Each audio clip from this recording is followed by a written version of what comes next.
তিনি ছিলেন মধ্যম আকৃতির সুঠাম দেহের অধিকারী একটি মানুষ। তার চুলগুলো ছিল ঘাড় পর্যন্ত প্রলম্বিত, হালকা হালকা কোকড়ানো।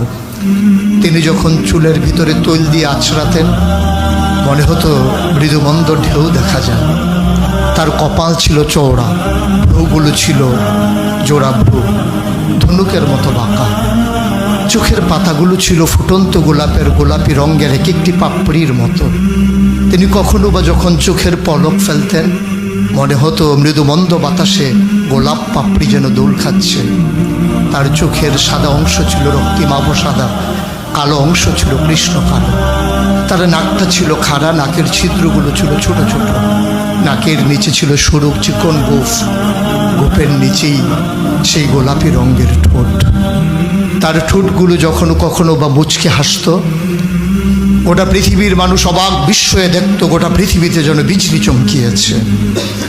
তিনি কখনো বা যখন এই রাস্তা দিয়ে হেঁটে যেতেন, 1 মাস পরেও কখনো যখন সাহাবা হাঁটতেন, তার গায়ের জান্নাতি গন্ধ তার পেতেন।